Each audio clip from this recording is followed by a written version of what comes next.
Hello दोस्तों, आपका स्वागत है हमारे चैनल में। आज का जो टॉपिक है उसका नाम है बायोस्टैटिक्स। इसमें सबसे पहले हम डाटा के बारे में पढ़ रहे हैं। दो तरह से हम डाटा को लिखते हैं, एक तो क्वांटिटेटिव डाटा, एक तो क्वालिटेटिव डाटा। क्वांटिटेटिव डाटा का हम जो निमोनिक्स है वो होता है F²LOSH। एक एफ से होता है फ्रीक्वेंसी पॉलीगॉन, दूसरे एफ से फ्रीक्वेंसी कर्व, एल से लाइन चार्ट या ग्राफ, ओ से होता है ओ गिव, जिसको हम ये कुमुलेटिव फ्रीक्वेंसी डायग्राम भी कहते हैं। एच से स्कैटर या डॉट डायग्राम कहते हैं। एच से हिस्टोग्राम कहते हैं। तो आपको ये याद करना पड़ेगा कौन कौन सा, histogram, frequency polygon, frequency curve, line chart, cumulative frequency diagram जिसको हम ओ गिव भी कहते हैं, या स्कैटर या डॉट डायग्राम। क्वालिटेटिव में तो इसमें बार डायग्राम, पाई या सेक्टर डायग्राम, पिक्टोग्राम या पिक्चर डायग्राम, मैप या स्पॉट ये मैप। तो सबसे पहले हम किसके बारे में डिस्कशन कर रहे हैं? क्वांटिटेटिव के बारे में डिस्कशन कर रहे हैं, हिस्टोग्राम। हिस्टो में आपको एक टर्म याद रखना पड़ेगा, ये बहुत ही ज़्यादा इम्पॉर्टेंट है। ये जो कंटिन्यूअस है ना, कंटिन्यूअस क्वांटिटेटिव डाटा, ये हिस्टो में आपको याद रखना पड़ेगा। हिस्टो में कंटिन्यूअस क्वांटिटेटिव डाटा आता है, ये बहुत बार क्वेश्चन आया है। ठीक है, क्या आया है? हिस्टो में क्वांटिटेटिव डाटा आता है, कंटिन्यूअस क्वांटिटेटिव डाटा। ठीक है, ये देखिए अलग से ही लिखा हुआ है। हिस्टोग्राम क्या है? ग्राफिकल प्रेजेंटेशन होता है कंटिन्यूअस क्वांटिटेटिव डाटा के लिए। ठीक है, कंटिन्यूअस ग्रुप एक मार्क होंगे एक्स पे, एक होंगे वाई पे। तो एक्स पे क्या होंगे? तो एक्स पे मेनली देखिए यहाँ पे लिखा हुआ है, ये हमारा एक्स है और ये हमारा वाई है। ठीक है, तो वाई पे क्या होता है? फ्रीक्वेंसी होता है। क्या होता है? फ्रीक्वेंसी, याद रखिएगा। अब दूसरा जो आ रहा है, और एक्स पे क्या हुआ? तो एक्स पे हो गया कंटिन्यूअस ग्रुप। दूसरा जो है वो हमारा है फ्रीक्वेंसी पॉलीगॉन। क्या है? Frequency polygon. अब इसमें क्या होता है?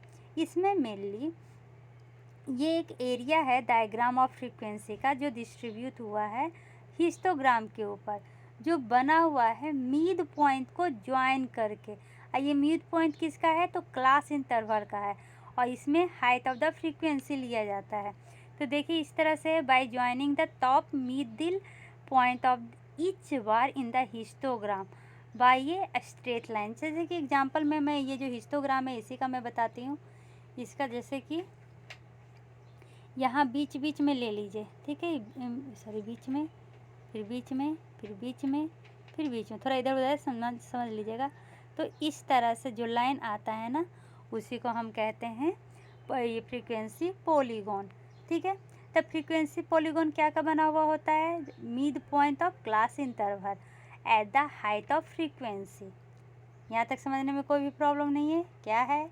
क्लास इंटरवल का मिड पॉइंट है और फ्रीक्वेंसी इसका हाइट है। ठीक है, तीसरा क्या है? Frequency curve. इसमें क्या करते हैं? तो इसमें हम ज्वाइन करते हैं middle point of each bar in the histogram by a curve line. देखिए इसमें कर्व लाइन नहीं है, इसमें ज्वाइन किया गया है मिड पॉइंट को। और यहाँ पर क्या है? यहाँ पर मेनली नंबर ऑफ ऑब्जर्वेशन जो होता है वो लार्ज होता है, और ग्रुप इंटरवल जो होता है वो रेड्यूस करता है। ठीक है, क्या रेड्यूस करता है? नंबर ऑफ ऑब्जर्वेशन लार्ज होता है और ग्रुप इंटरवल रेड्यूस करता है। इसमें जो फ्रीक्वेंसी पॉलीगॉन है ना, वो लूज करेगा इट्स एंगुलेशन, इसलिए कर्व बनाएगा। कैसा बनाएगा? कर्व। ठीक है, अब लाइन चार्ट या ग्राफ। फ्रीक्वेंसी पॉलीगॉन जो है वो प्रेजेंट होता है वेरिएशन बाय लाइन। देखिए क्या है? लाइन के द्वारा हो रहा है। इसमें मेनली ट्रेंड ऑफ इवेंट होता है over a period of time. ये आपको याद करना पड़ेगा, क्योंकि ये सब बहुत ही ज़्यादा ये डिफ़िकल्ट नहीं, ऐसे लग रहा है कि कन्फ्यूजन है, लेकिन सबको आपको याद करना पड़ेगा। जो फ्रीक्वेंसी पॉलीगॉन है ना, उसमें मेनली सैंपल साइज इंक्रीज करता है और इंटरवल साइज रेड्यूस करता है, जो एक्स एक्सिस पे होता है। लाइन चार्ट जिसको ग्राफ कहते हैं। अब ये क्या होता है? तो मेनली जो लाइन डायग्राम होता है वो डिपिक्ट करता है डिफरेंसेज फ्रॉम फ्रीक्वेंसी पॉलीगॉन इसमें कोई भी क्लोज लूप नहीं होता है, कोई भी बैकग्राउंड में हिस्टोग्राम नहीं होता है। ठीक है, अब आते हैं कुमुलेटिव फ्रीक्वेंसी डायग्राम। इसमें इसका दूसरा नाम ओगिव भी है। इसमें फ्रीक्वेंसी सिर्फ बढ़ता है, कोई भी क्लोज लूप नहीं होता है, कोई भी हिस्टोग्राम नहीं होता है। ठीक है, ये ग्राफ है जो इसमें कुमुलेटिव रिलेटिव फ्रीक्वेंसी डिस्ट्रीब्यूशन देखने को मिलता है। तो जिसका जो डबल नाम है ना, वो ज़रूर याद रखिएगा, डबल नाम वाले ज़्यादा क्वेश्चन पूछे जाते हैं। ठीक है, अगला जो है वो है स्कैटर या डॉट डायग्राम। क्या है? स्कैटर या डॉट डायग्राम। इसको कोरिलेशन डायग्राम भी कहा जाता है। यहाँ पे लिखा हुआ है स्कैटर या डॉट डायग्राम को कोरिलेशन डायग्राम भी कहा जाता है। इसमें हम कोरिलेट करते हैं रिलेशन को बिटवीन टू क्वांटिटेटिव वेरिएबल के बीच में। वर्टिकल एक्सिस में क्या देखने को मिलेगा? स्कैटर डायग्राम जो डिपेंडेंट होता है आउटकम वेरिएबल पे। जो स्कैटर डायग्राम है ना, उसमें दो इमेजिनरी लाइन ड्रॉन होंगे, डिस्ट्रीब्यूशन ऑफ डॉट होगा। तो देखिए, जैसे कि बताती हूँ, ये अगर एक लाइन बना देगा ऐसे डॉट डॉट, तो इसको कोरिलेशन क्या बोला जाता है? +1। ये नीचे की ओर है ना, तो ये -1 होगा, सॉरी। और यही अगर कोरिलेशन इधर की ओर इस तरह से बन रहा है, तो ये r=+1 होगा। ठीक है, और जहाँ पर कोई भी कोरिलेशन नहीं बन रहा है, वहाँ पर क्या हो जाएगा? r=0। ठीक है, यहाँ तक समझने में कोई भी प्रॉब्लम नहीं है। चलिए, अब अगला जो है वो है क्वालिटेटिव का। क्वालिटेटिव का सबसे पहला क्या था? तो बार चार्ट। इसमें क्या होता है ना कि विजुअल कंपैरिजन किया जाता है मैग्नीट्यूड का ऑफ डिफरेंट फ्रीक्वेंसी। ये मोस्ट वर्सटाइल होता है सभी स्टैटिकल डायग्राम का। तो ये तो याद रखिएगा, मोस्ट वर्सटाइल कौन सा होता है? तो हमारा बार डायग्राम होता है। इसमें भी 3 टाइप आते हैं, सिंपल बार डायग्राम, मल्टीपल बार डायग्राम और प्रोपोर्शनल बार डायग्राम। ठीक है, यहाँ तक समझने में कोई भी प्रॉब्लम नहीं है। अगला जो है उसको कहते हैं पाई डायग्राम या सेक्टर डायग्राम। ये कैटेगरी इसमें कैसे होता है? तो परसेंटेज वाइज होता है, और कैटेगरी जो होते हैं वो म्यूचुअली एक्सक्लूसिव होते हैं। ठीक है, तो इसमें प्रेजेंटेशन कैसे होगा? तो discrete data of qualitative characteristic याद रखिएगा, ये वाला याद करना बहुत ही ज़रूरी है। ये जो बार डायग्राम था क्वालिटेटिव का, वो मोस्ट वर्सेटाइल था बार डायग्राम।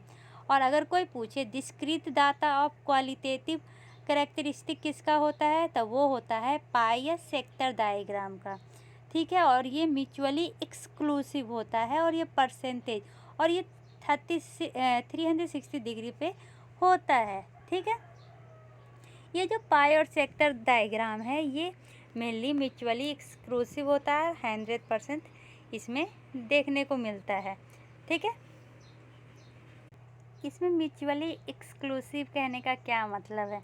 जैसे कि मान लीजिए इसमें बहुत सारे कंडीशन होते हैं। तो पहला कंडीशन एक है 0 से 14 साल का जो डिस्ट्रीब्यूशन है वो 30% है।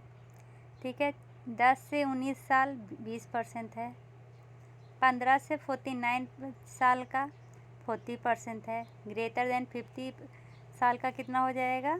तो 10, तो टोटल 100%। तो इसमें पाई कंस्ट्रक्शन पॉसिबल नहीं है। ठीक है, वही अगर दूसरा क्वेश्चन देखें, उसमें 0 से 14 साल 30%, 15 से 49 साल 50%, 50 से 59 साल 12% और ग्रेटर देन 60 8%। इसको भी जोड़ेंगे तो 100 हो जाएगा। यहाँ पर क्या है? तो पाई चार्ट पॉसिबल है। तो ऐसा क्यों हुआ कि यहाँ पे पॉसिबल नहीं है, वहाँ पे पॉसिबल है? तो देखिए, पहला में हमने क्या लिखा था? 0 से 14, फिर 10 से 19, फिर 15 से 49। दूसरा में क्या लिखा? 0 से 14, 15 से 49। ठीक है, और फिर 50 से 59। यहाँ पर देखिए क्या हो रहा है, 10 वाला तो 14 के अंदर ही आ जाएगा, और फिर 19 के पहले 15 आता है, तो इसलिए ये पॉसिबल नहीं है।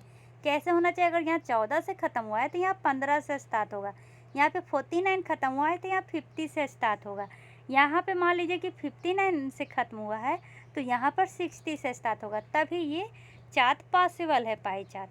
ठीक है, 2 कंडीशन देख लिए। अब तीसरा कंडीशन, अगर मान लीजिए कि कोई जैसे कि हम दे दिए 10 से 14 30%, 15 से 49 50%, 50 से 59 12%।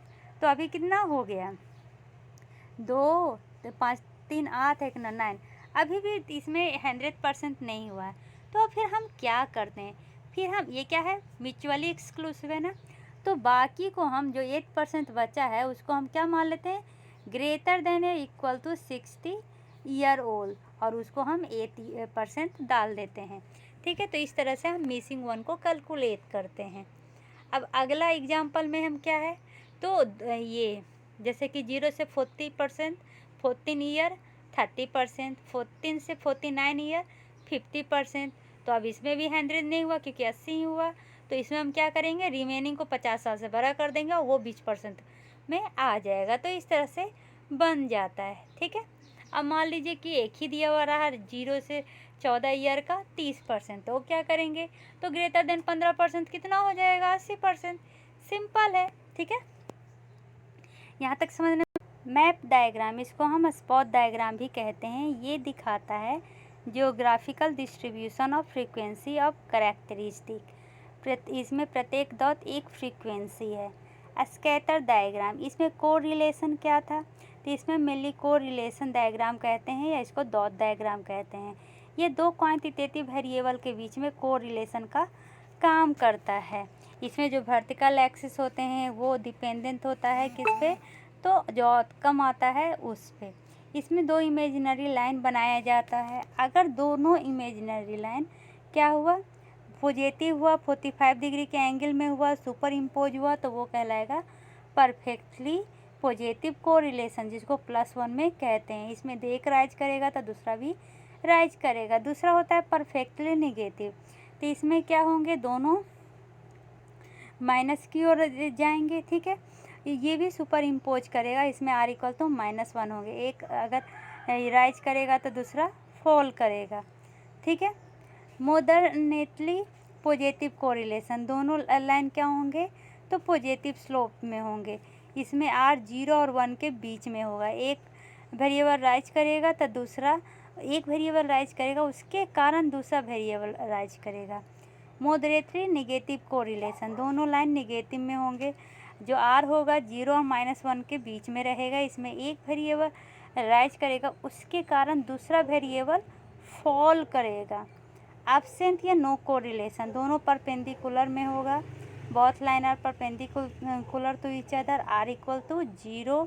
राइज फॉल एक वेरिएबल का होगा जिसके कारण दूसरे में कोई भी चेंज नहीं होंगे। दूसरा स्पूरियस या फोर्स कोरिलेशन, इसमें कोई भी पैटर्न नहीं दिखता है, नो पार्टिकुलर पैटर्न दिखेगा और भी पता नहीं चलेगा।